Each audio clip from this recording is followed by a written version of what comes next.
Greetings, ladies and gentlemen, and welcome to this latest version of Tales from Outer Space, where I take an HFY story from somewhere around the internet and read it aloud for your enjoyment.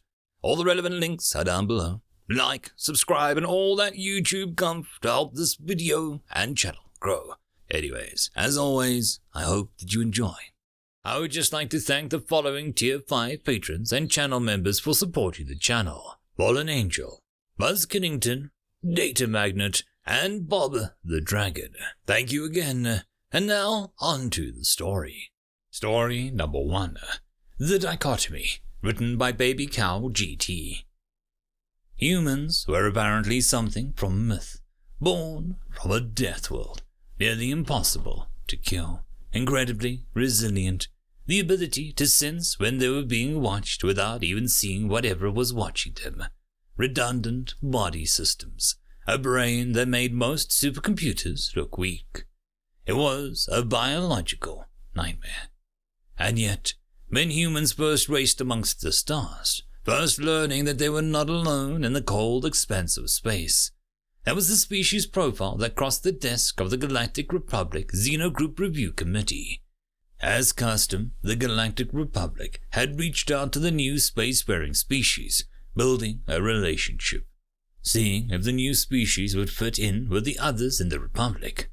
100 years had passed since first contact, and thus far, the humans seemed to act contrary to their own biology.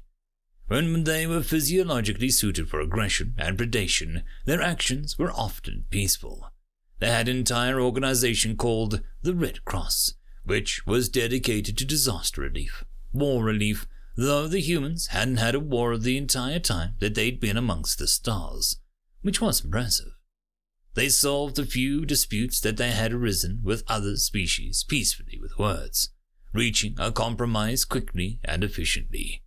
So when the committee decided the humans had proven themselves worthy of admittance to the Republic, they reached out and requested the standard information: biology, evolution, and then an accounting of major events and inventions from early civilization to present.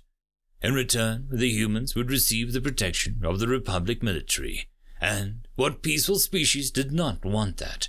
And access to the full galactic database on history, science, and technology. The humans happily supplied the information.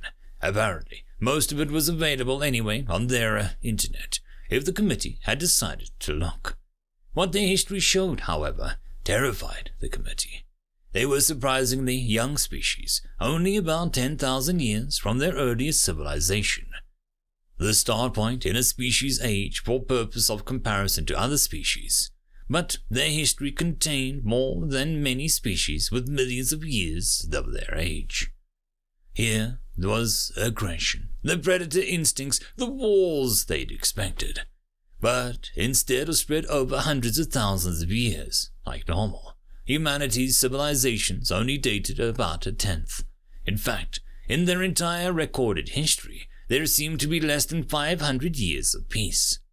The committee stared at shock where the report stated that the humans didn't actually know how many of their own had been killed in war, by wars, or as a consequence of war. For they had been fighting longer than they'd been writing. The conquests of empires, the rise and fall of power across huge swaths of land. A single man who conquered a vast majority of livable land on the biggest continent in a single lifetime. Legacies that live far longer than any human.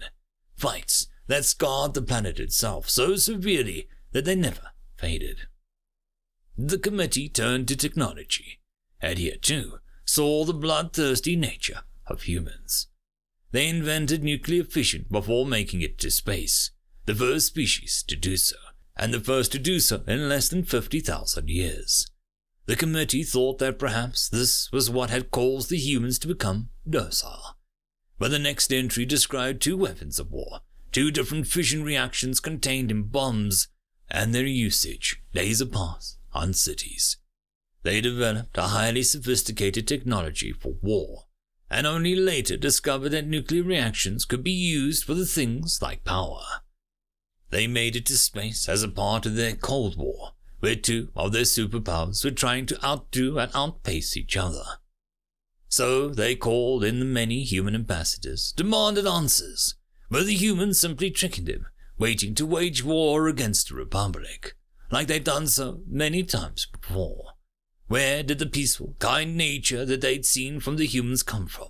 So suddenly, once the humans were amongst the stars, what other confusing, mixed-up personalities were the humans hiding?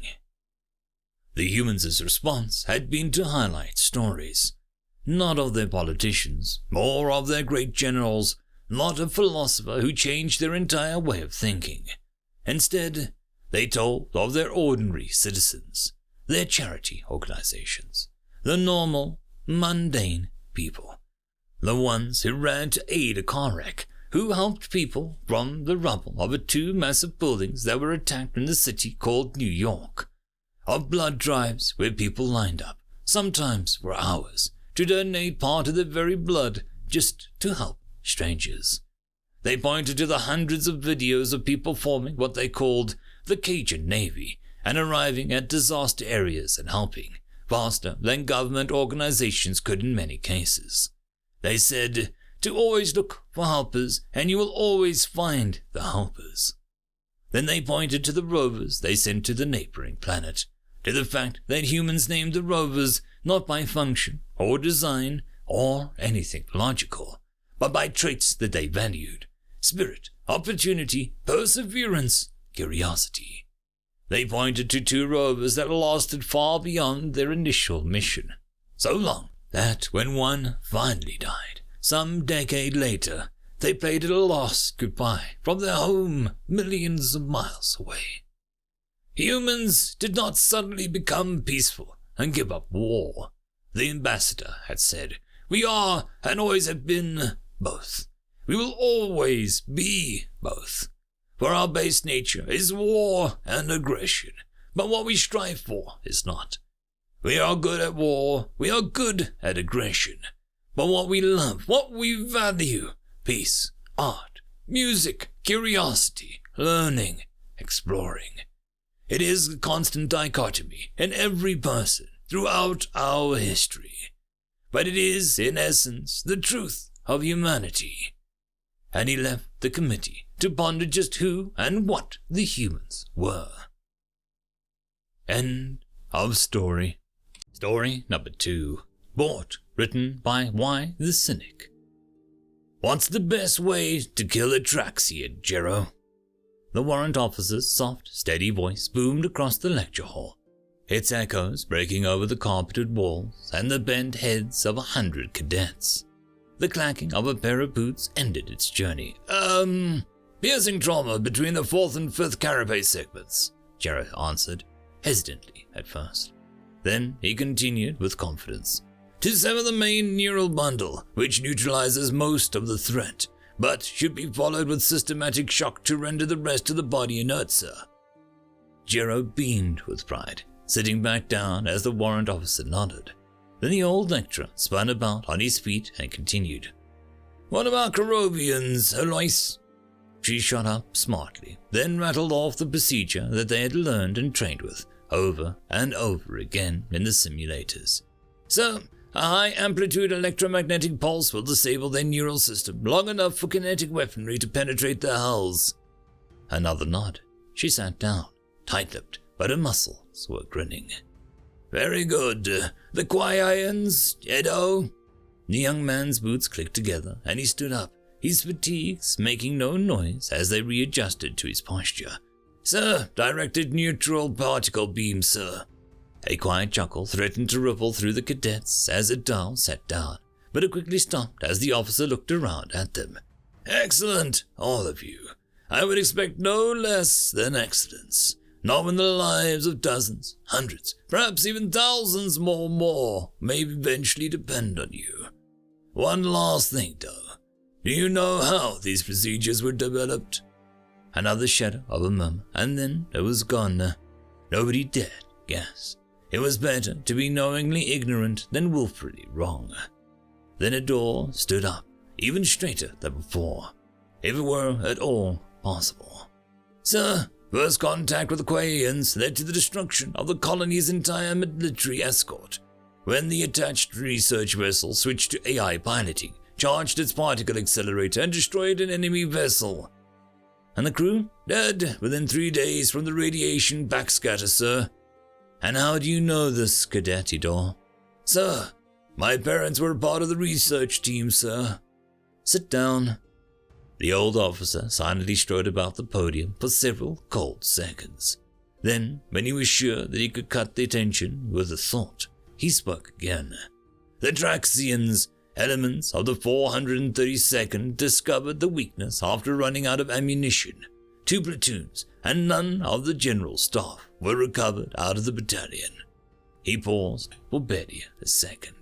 The Korovians, in their invasion of Bootis B, multiple nuclear weapons were used against them before it was discovered that the disorienting effect was a result of the associated electromagnetic pulse. But it was too late to save the colony.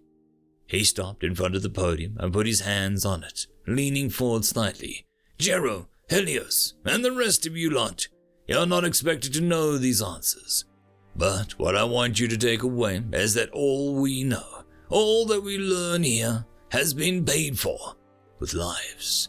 And infinitely more important than the knowing is why we care to discover, why we care to preserve, and why we care to learn.